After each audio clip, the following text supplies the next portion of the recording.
Vermont Electric Cooperative, lighting the path to affordable clean energy together. The need to enable system operators to make great decisions cannot be overstated, right? This is about people who are trying to protect reliability, trying to protect safety of the system. If we can set them up for success with new technologies, then great. And where those solutions come from, ultimately, that support those transmission functions, say the contingency analysis, right? I'm excited to see what the industry comes up with and the new changes that come. I learn every day in this role. And I have full expectation that I'm going to continue to keep learning. It's one of the things I'm most so grateful for with having this opportunity to collaborate with the teams. Welcome to episode 3 of Vermont Electric Cooperative's VPP series, Sweet Watts, where we cover our virtual power plant learnings, experiments, and overall strategy. I'm your host, Cyril Brunner, and I'm excited to share my conversation with Dan Kopin from Vermont Electric Power Company, or as we refer to them, VELCO. Vermont's transmission operator VELCO has seen the impact of over 600 megawatts of distributed renewable generation and the beginnings of electrification of heating and transportation. In the VPP space, we collaborate with VELCO on several of the challenges we laid out in the first episode of this series, the first of which is finding a common way to share a variety of datasets, such as GIS, AMI, and DER data between distribution utilities and transmission operators. In addition, we're exploring other datasets to build on the existing utility and DER data we already have access to. And lastly, we're working with research institutions in academia, PNNL, and the University of Vermont, to name two, to help us identify and model the impacts of the energy transition. My conversation with Dan is focused on how transmission operators are adapting to increasing quantities of DERs, how collaboration between transmission and distribution is as important as it ever has been, and how we build innovation at utilities that are often seen as unwilling to change. So without further ado, here's my conversation with Dan. I'm very excited to welcome today's guest, Dan Kopin, who is Manager of Innovation at VELCO. Dan and I work very closely together on a variety of topics, ranging from DER modeling, providing visibility to system operators, and how we build innovation at utilities. Dan's LinkedIn profile states that he enjoys working with collaborative teams to identify, understand, and solve complex problems. It's a very fitting quality as we move from a centralized to decentralized energy environment. So thanks for joining us on Sweet Watts, Dan. Looking forward to the conversation. Thanks, Cyril. Sweet. Cool. Well, let's kick things off here. So talk to me a little bit about your background. How did you find your way into the energy industry and what brought you to VELCO? So I graduated from the Rubenstein School of Environment and Natural Resources. And really, it was thanks to the mentorship from professors at UVM, where I graduated. Jenny Stevens, Rick Vandenberg, actually of the Grossman School of Business, and PhD students, Liz Palchak and Dan Fredman, who really encouraged me to look at these kinds of questions, think about customers and resilience, reliability. And that led me to an internship at VEIC. And then from there, I was brought on to the utility services team as a consultancy down in Waterbury that was actually started by now the general manager of Hyde Park, Brian Evans-Mungin. And we focused on NERC consulting and looking at how the grid needs to be maintained from a reliability standpoint, meeting those standards that ultimately are needed to ensure that as grid transformation accelerates, that customers can count on a reliable grid. So that's what the NERC standards are all about. And then from there, it became very clear those NERC standards are changing rapidly. So the technologies and the tools that we need to actually meet those standards in the future, they're going to actually have to change too. And that's what brought me to the innovation side of things. Nice. Awesome. Little bit of like a tier off of the energy space, which I was asked to ask, like what's one thing you're most passionate about outside of your career in energy? Music composition. I really enjoy bringing instruments together that would otherwise not make sense. I love listening to music and making music and writing. So that's something I really enjoy. How does that relate to the work that you do in the innovation space? I mean, it sounds remarkably similar to some of the things we talked about on collaboration and bringing these people together. Yeah, over time, it's become really clear that that's needed because all these different instruments, right, have a character, have a different way of working and pitch function within the sound. And that's the same thing with working on a team, right? You have this team of people who have all different approaches, different ways of thinking, and try to find those different points of collaboration to really be the enablers so that they can succeed. Because ultimately, if we set up our teams for success, That's really the goal on the innovation front. And same thing with a song, right? When you're writing a song, putting music together, that's what a good song, in my opinion, is. Yeah, it's interesting. One of the questions that I had here was how do you facilitate communication and collaborations between the various entities at these utilities? Can you touch on that a little bit more? I mean, it feels very similar to what you just discussed. Yeah, absolutely. So we have really talented teams working on complex problems, and we've been working on them for years.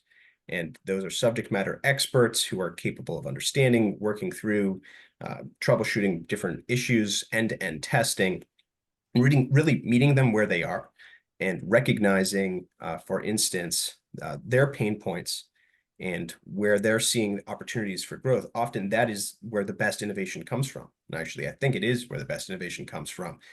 When you work with the system operator, a planner, engineer, technology, SME, and say, well, I'm noticing this pattern. Maybe we could do something about it. Well, yeah, we can. And here's the other departments that are also thinking about it too. So serving as an interdepartmental hub for those teams to work together, that's ultimately the goal. Awesome.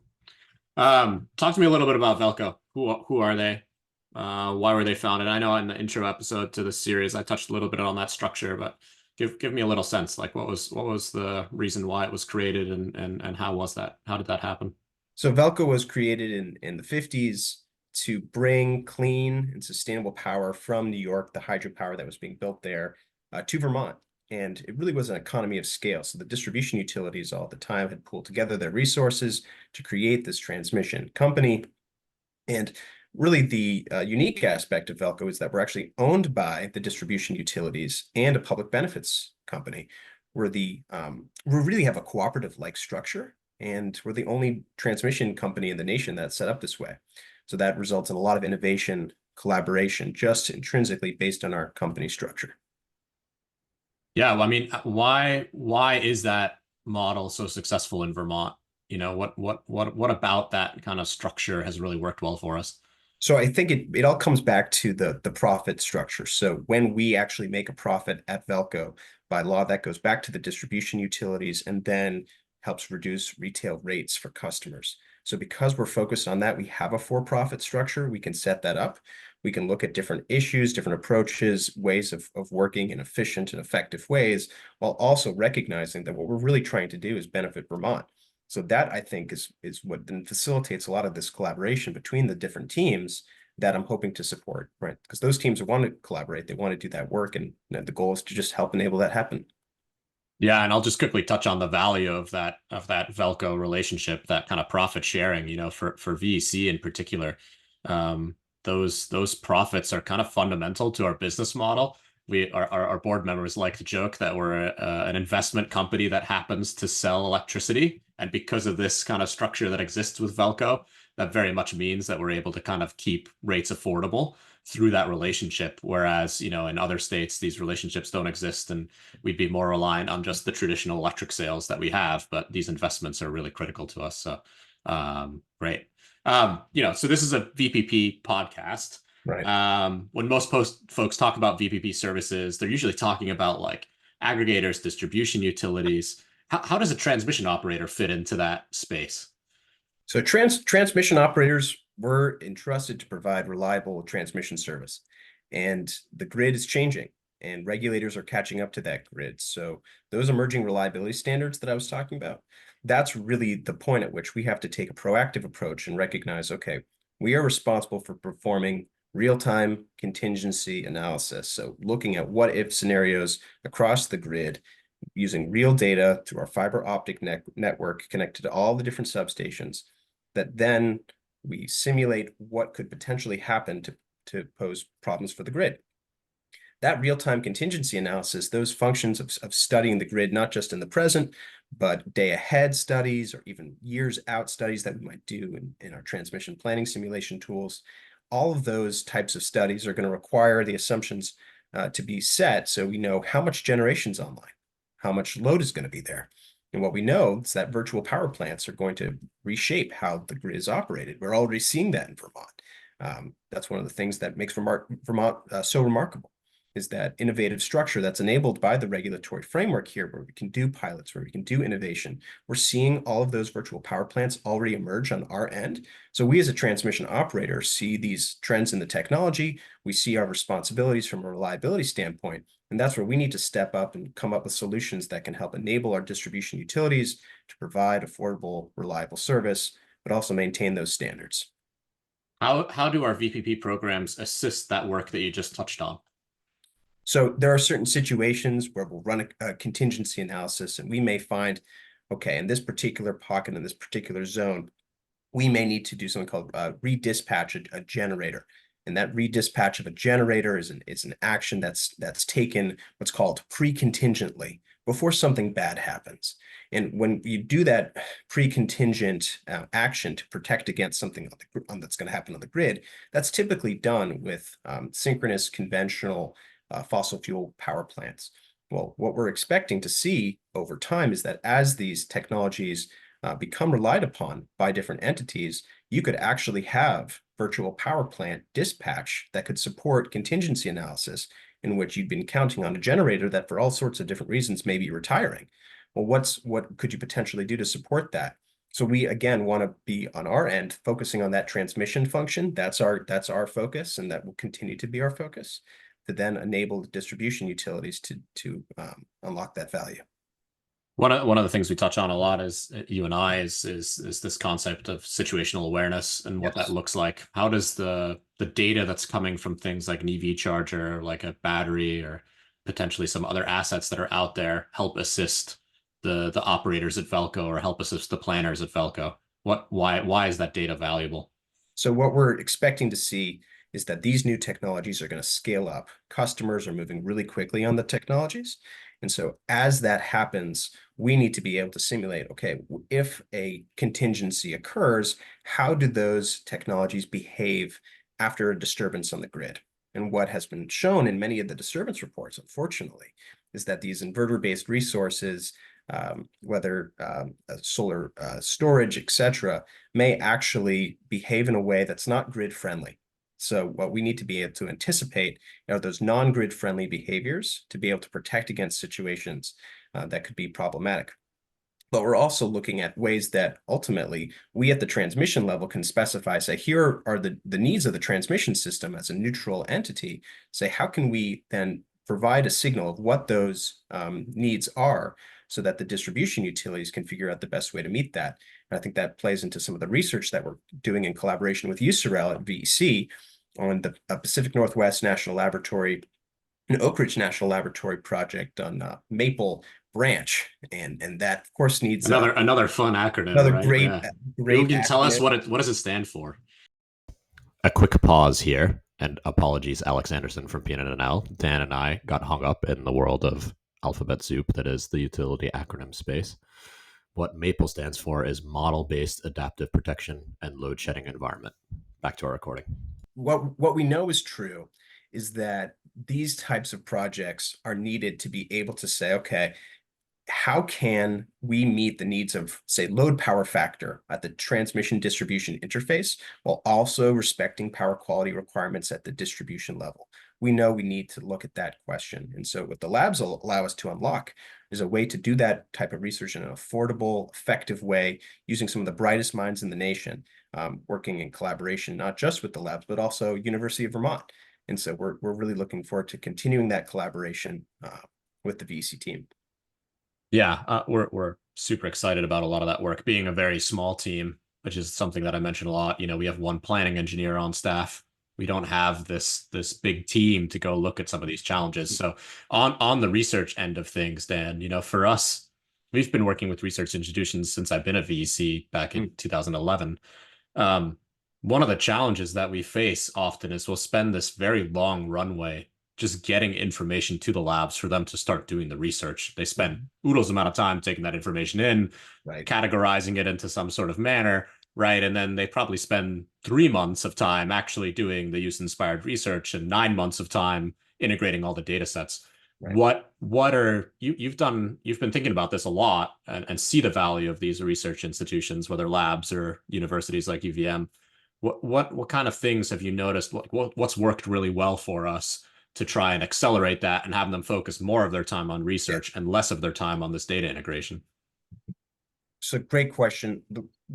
I think the key has actually been to establish at the outset very clear roles and responsibilities of what kind of questions we're trying to answer, how are we trying to answer it, what is the role of the various teams on actually achieving that outcome. And I would actually point to your example, Cyril, and the type of data sharing that VEC has been able to stand up, which really allows for the type of collaboration and coordination between the researchers that would otherwise not get access to information. So the hosting capacity maps that Vermont Electric Co-op publishes, as well as some of the abilities to actually share that data in a protected way that can support understanding trends on the grid, anonymized data that is an aggregate. That type of data sharing that has come from the VEC in this project has really unlocked our ability to look at different questions. And so on the Vermont and VELCO side, right, we can provide, say, our PSSE model, our transmission planning model. But without that additional data sharing from distribution partners, there's no way that we can answer these difficult questions. And so what we need to be able to establish very clearly, right, is who's doing what. Distribution focuses on distribution questions. Transmission focuses on transmission questions.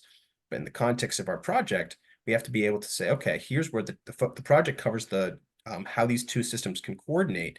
Let's establish what the transmission team is going to focus on and the distribution team is going to focus on, but have an overall project that can help achieve that result. So it's really by empowering our subject matter experts, VELCO's engineering department, the operations, technology, again, doing great work, make sure that they have a scope of work that can best support you in your team on that effort.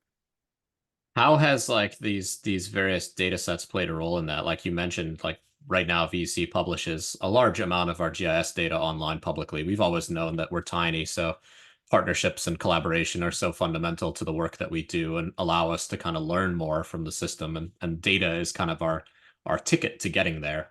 You know, as we start looking at some of these like transmission, distribution, co-simulation type efforts, why is that becoming so important? Like, what, you and I understand that, but like, why is this distribution data set and this distribution model and AMI data becoming so critical to the transmission operator? What's causing that?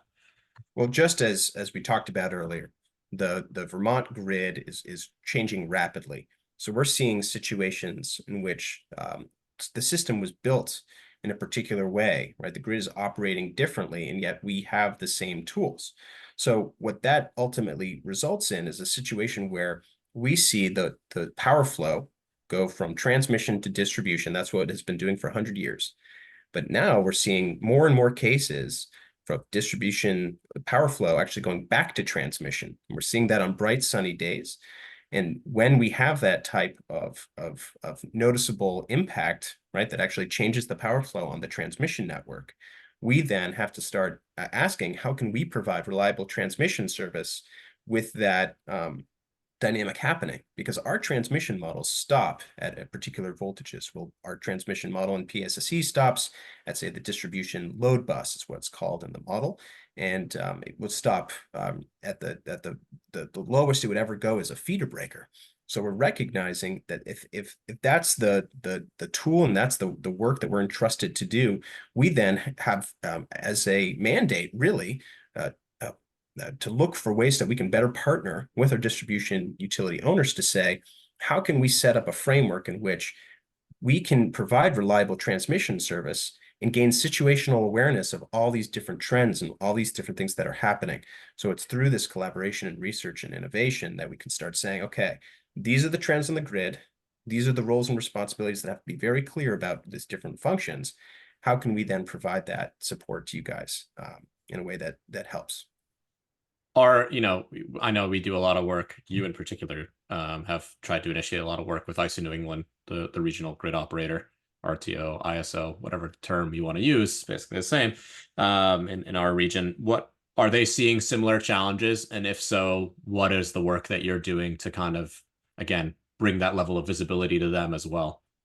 Yeah, they are seeing very similar challenges, and we're very grateful to the ISO New England manager of power system technology, Xiaoshuan, who we work collaboratively with to look at some of these issues, because across New England, right, ISO New England and VELCO, as both are transmission operators, transmission planners, and we actually provide that service in redundant parallel paths to the benefit of customers. So for instance, if ISO New England's model or operations real-time contingency analysis falls, then ours steps in, and vice versa. This has been a collaborative approach that's resulted in a lot of great partnerships over the years.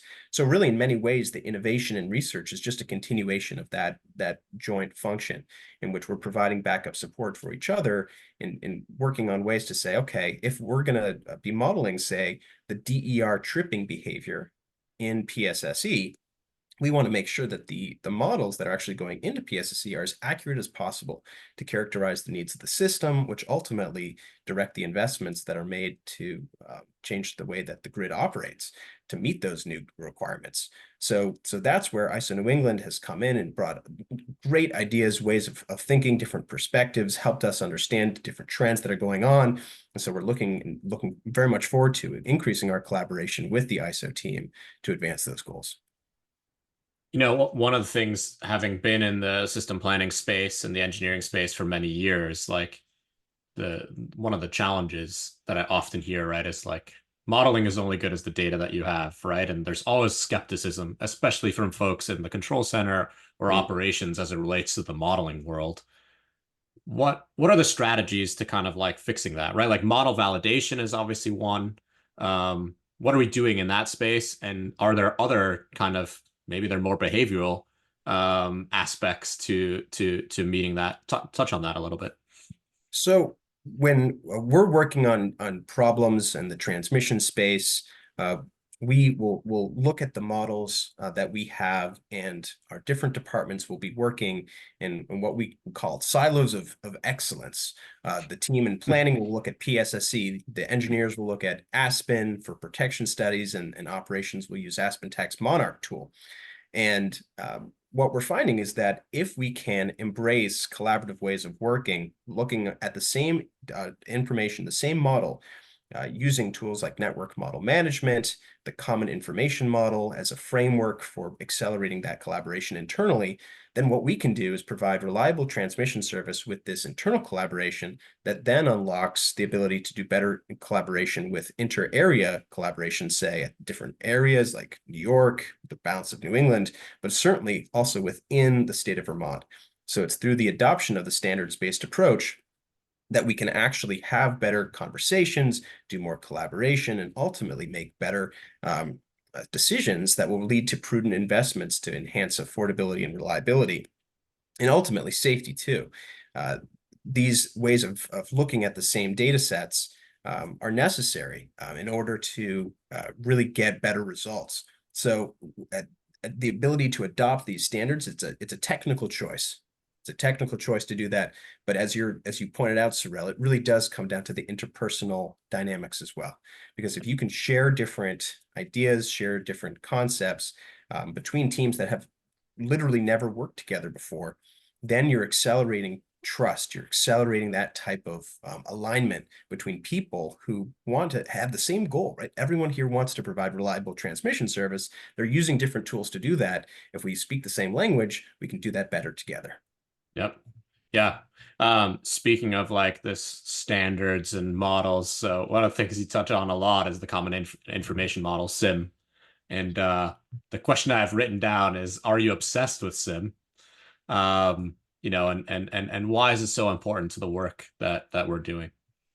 So maybe first just touch on what is SIM. Yeah. Because a lot of people have no idea what it actually means. And then you can answer those other ones. So the common information model is a way to describe objects in the grid in a consistent, uniform format with a unique ID on every object that can then be used to map to your various different tools. So imagine you'd have a single source of truth database with a unique ID for that object, and whether that object's in the planning model or the operations model or the engineering model, it all shares the same unique ID. So when we're talking about that different line, right, I may have a different name in one department or another, but if we have the same unique ID, we can have a conversation about what's happening on the grid while having that unique ID. The common information model is really the proven method by which of doing this. ERCOT, American Electric Power, European transmission system operators, all using the common information model. So when we were looking at this growth of distributed energy resources, the challenges and reliability changes that are happening in Vermont, we're looking for proven methods to increase that collaboration, to increase reliability. And that's where the SIM comes in. Is it's a proven method in production that is getting results. So it was a no-brainer for us to be working on that. I mean, I think one of the examples you use, right, is there's 17 distribution utilities in Vermont, right? They all use different tools, couple use similar tools, right? And you as VELCO are trying to basically ingest all that data, create a combined data set to do the work that you're trying to do.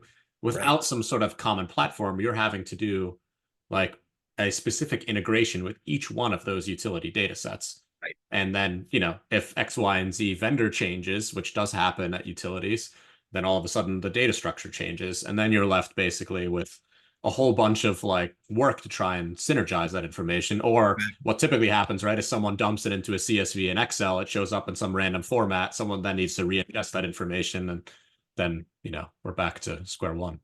Exactly. And what we're hoping to do is to really provide tools to our SMEs, our IT SMEs, technology, engineering, operations planning, so that they can focus not on data entry questions, because those are typically not the best and highest use of their time. They Right. should be doing engineering analysis. They should be Right. looking at the different issues and what could potentially happen and how can we accelerate a more affordable and resilient grid. And when we have to focus on data entry questions and that kind of conversion between formats, that is time that is not as effective to spend. Right. Dan and I met at Distributech with this guy called Dr. Derms. And so I'm thinking we start calling Dan Mr. Sim or something like that. But I'm not sure I've earned that yet, whereas Dr. Derms literally has a doctorate in That's true. derms. That's Eric's a true. great guy. Yeah. That's And we're true. really grateful for the partnership with Aspen Tech and Yeah. looking forward to increasing that one. Yeah. Anything else on the kind of data side of things? I know we're doing some work as it relates to like data collection. We're trying to send more information from our charger programs, from the devices, from AMI. We're installing some grid sensors right now to provide more high resolution voltage data from the system, which can help validate some of those models.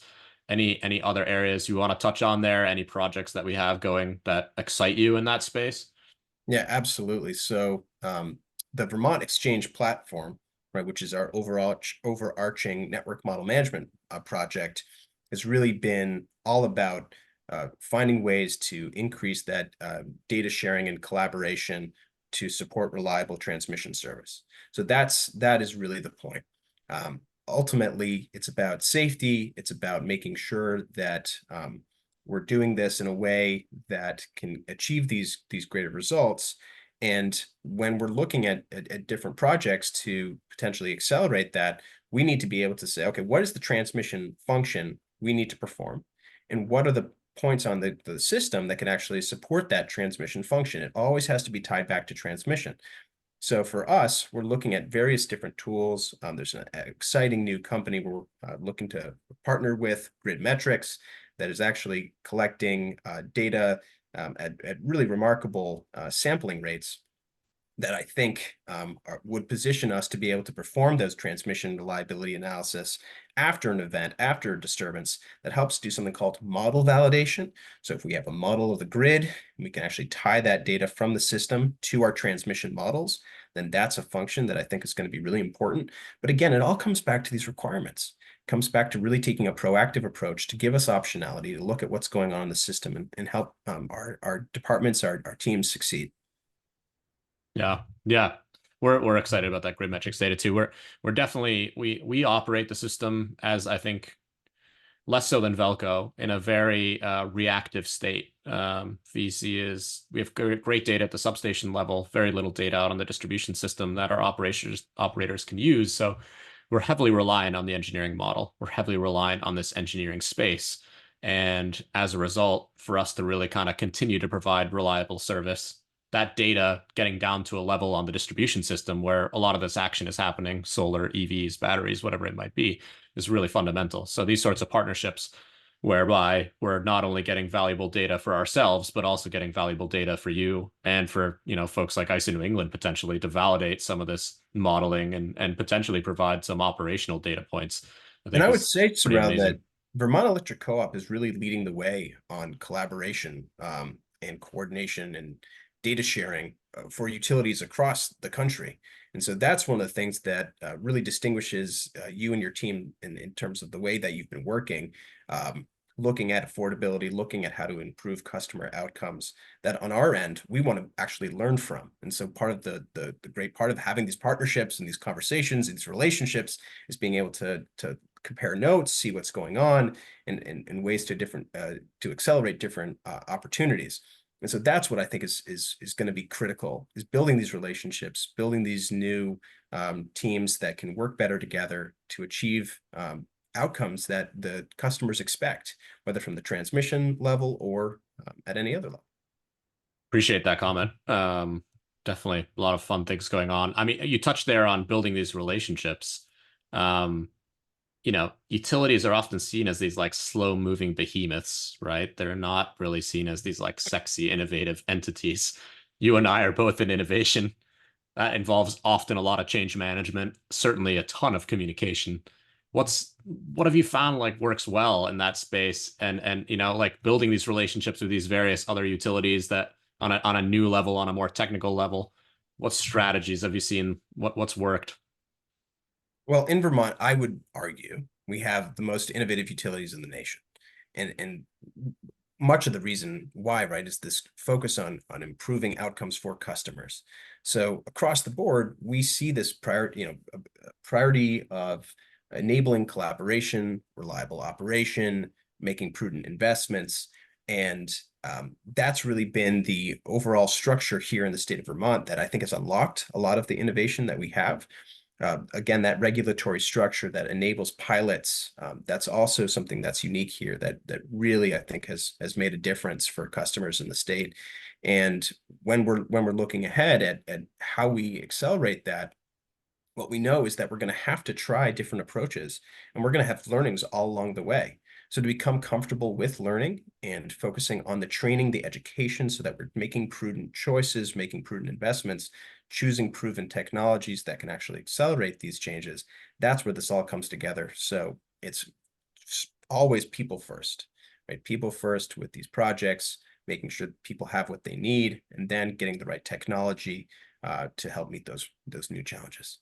Yeah, it's something that you and I talk about a lot is like really technology isn't that complicated. I mean, certainly there's, finding the right partners and finding the right price for whatever sort of software technology platform you're trying to do. That can be time consuming and sometimes a little challenging, but ultimately it's like, how do you get that technology in front of the people who actually need to use it? How do you get them to trust that tool? How do you get them engaged in that tool to provide feedback? That's the challenging part. It's the same with our member programs, right? Like technically doing T&D asset deferral with an EV charger, like has some technical challenges, but how do you get someone to sign up to give the utility trust to manage their EV charger for a transmission constraint? That is like a really challenging thing to try and explain, to try and build in. If the incentive structures are right, if we're adequately compensating them, chances are they're going to want to enroll in that program. But right, like that's the hard part, is this like communication, is this behavioral side of things. Could be at the utility too, whether it's a system operator who is now being asked to look at things way further down into the system than they have done for the last 30 years of their career. These sorts of changes are significant and much harder to manage sometimes than the technology, which is the space that you and I, we spend most of our time in. But really, it's just as critical to be able to get this information out to folks and to get feedback and to get engagement. That's the challenge. The need to enable system operators to make great decisions cannot be overstated, right? This is about people who are trying to protect reliability, trying to protect safety of the system. If we can set them up for success with new technologies, then great. And where those solutions come from, ultimately, that support those transmission functions, say the contingency analysis, right? I'm excited to see what the industry comes up with and the new changes that come. I learn every day in this role, Yep. And I have full expectation that I'm going to No. continue to keep learning. It's one of the things I'm most so grateful for with having this opportunity to Yeah. collaborate with the teams. And so that's where, again, if we stay focused on the reliability standards, on safety, on doing the right thing, we can help support the different teams across the organizations trying to get this work done. Totally agree. Totally agree. Let's wrap things up. We talked a lot about like cool things that we are doing. I mean, what are some of the learnings? What are some of the challenges? That's often a little more interesting. I mean, there's been plenty of success, but surely there's been a couple of things that in your time in this role, in your time collaborating with VEC, like what's been like a challenge that we saw and kind of overcame or maybe didn't? So I A think that, couple. yeah, figuring out exactly how to achieve data sharing is tricky. There's no question that the kinds of questions take time, and putting trust first as the key to unlock that, again, cannot be overstated in terms of its importance. An example that we've recently been working on together is figuring out how to get data to support the transmission planners who have to do something called the base case parameterization. Another way of It's saying like that is super easy term. Yeah. set up the transmission planning model based on what actually happened on the grid. Right. And Right. so what you do is you take the data and you try to set up that model and tune it to get all the different parts and pieces set up correctly. But what we're going to have to do is actually get gross load information to help parameterize that model. And that's one of the things our transmission planners have been working on for many years, working on and doing a lot of great work on. And really it was VEC that really led the charge in saying, okay, what if we were able to provide through the Camus system access to the aggregate anonymized data at the substation that could be used by a transmission planner to parameterize the model based on gross load versus actual DER data. I mean, that we have not seen that before. And certainly when we've talked to other transmission planners, that is absolutely not the standard practice. My guess is that's going to be needed more and more in the future to actually have accurate parameterization of the models to achieve that. But that's an example where VEC stepped up and said, what can we do? How can we get this collaboration going? So we worked together, Cyril, and I really appreciated the time we spent just breaking down the problem. Here's the transmission planning model. Here's the data that is available at the aggregated anonymized level. How can we connect those dots? And when we connect those dots, work slowly, carefully together to do that, we can then enable the teams to really set up workflows where they can go off to the races, right? So in the future, more and more, the transmission planning team just expects that this is the level of collaboration they should be working with. And that's the best outcome, is when the innovation sets up the team for success, you've unlocked a workflow, and then it just goes, right? And we then move on to the next thing. Yeah, I mean, I was listening to a podcast recently. They're touching on how legal and cybersecurity can be these massive barriers to innovation, because often those will just like you treat a pilot, you treat a quick exercise as if you treat a full program, right? And generally, those sorts of folks are very risk averse. Mm. I think one of the successes of this effort that we did is that it was at a substation and feeder level, right? It was anonymized. Yes. It was something that really ultimately like there's nothing there that's like confidential, right? Which I think enabled that. Like that was a hurdle. Same with our data that we put out on the ArcGIS online on our website, right? There was a lot of internal conversations on what is actually sensitive information and what is not. A Right. location of a transformer, you can go drive around, you can see where those transformers are. That is not sensitive information. An account number, a meter number, those types of things, Right. right, are very sensitive, and that's where we have to be cognizant. You touched on in a conversation that we had of the importance of accounting and finance in innovation. Touch on that a little bit, because like obviously, yes, you need dollars and cents to do this kind of work, but like I think your thoughts were like a little different, more on like the criticality of those sorts of resources. Touch on that for me. Well, it's a team sport, right? So to really make sure that when you're doing this work, that if you're working with the project management team, the project controls team, that it's really clear how this particular function ties back to the transmission reliability. It has to do that. That's our role. That's our function. So ultimately, taking the time to work through and explain how each of the members of the team, whether it's accounting or IT or even engineering in some cases, how their work in particular is going to tie to this outcome that is helping increase the affordability, the reliability, the safety of the system. Being able to close the loop in that way, that's essential. Really making sure you build those relationships and work through that. So working with the accounting team, sitting down with them, project controls, really, I would say to other utility colleagues out there, take the time to explain what you're working on, really walk through step by step, because those are your team members who are there to help you succeed. And that's what we have to do more and more of, is just to take that as the baseline and say, we're trying to set each other up for success. How do we do that? How do we accelerate that? Let's do that together. Yeah, and I think it's this common theme of like working within the existing framework as best as you can, right? Like building that trust, right? I think it's sometimes easy to try and like rush these things through in these innovation spaces and like try and get it done, try and get that over the hurdle, right? But then like the next time it goes around, people are gonna be like, oh, they're just gonna try and rush through this process that we have, when really like you should try and fit that innovation framework within the existing kind of like organization framework. Try and learn, try and understand how to fit within that framework, because chances are there's these little checks and balances that you need to kind of work through. They're not super time consuming or complicated, but if you follow that process, you're just going to be way more successful at the end. It's a team sport. That is to your point. To your point. Let me just quick touch on like one last challenge before maybe I'll leave it open to anything else that you wanted to touch on. You know, you and I talk a lot about this like DR modeling, whether it's for the VELCO transmission plan that happens on what's a 3-year basis, right? Or 5-year? Remind me, Dan. 3 years. 3-year. 3-year. Our IRP planning process is also on a 3-year cycle. We are required to do forecasts on DER, whether that's EVs, whether that's storage, solar, whatever component of that. One of the things that you and I have chatted about is some of the challenges that VELCO as the transmission operator faces when they are trying to forecast out what DR looks like, especially given the nature of Vermont being very geospatially diverse, right? We do have some urban pockets, but a lot of the region is fairly rural, and therefore DR penetrations likely change pretty drastically between those various geospatial areas. Right. What have you seen there as been like a significant challenge, and what some of the work we're doing in that space? Yeah, we do our best to work in collaboration with our distribution utility owners, and DER forecasting is no exception to that. So when we're looking at building out a 3-year, every 3 years we do the long range transmission plan, looking out actually 20 years into the future at what different scenarios are going to look like. Our transmission planning team works really hard on that. And communications team works really hard to capture those results. We'll be publishing that actually in the next few months.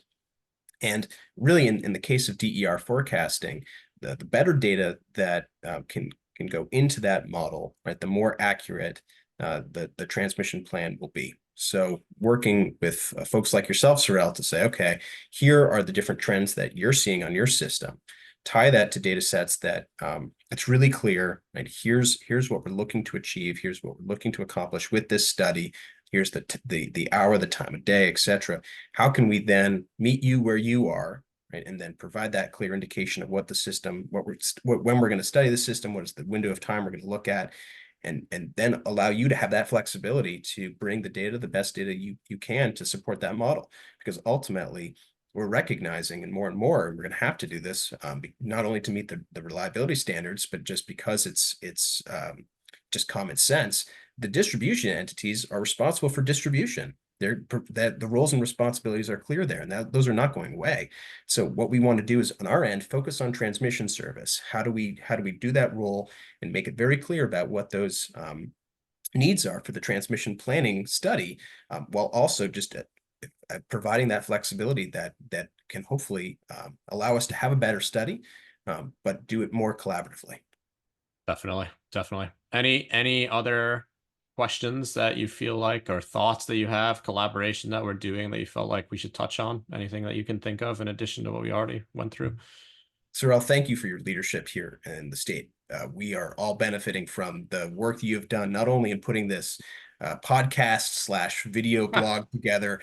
It really has been enormous to see how much has moved forward in terms of different conversations, whether at the Vermont System Planning Committee or other places, based on the types of contributions that you have made. So just thank you for what you're doing, and looking forward to collaborating more. I appreciate that, Dan.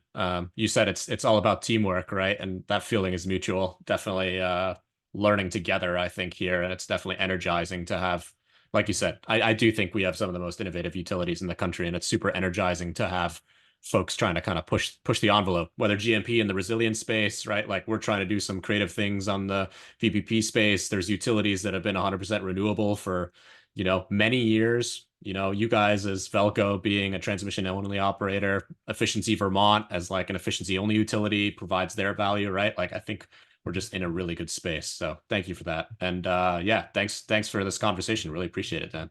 Thanks, Cyril. I hope everyone enjoyed this episode. Dan and the staff at VELCO have been a huge partner in our efforts to model DER impacts and build situational awareness. If you like this episode, please subscribe on YouTube or Spotify, and see you next time.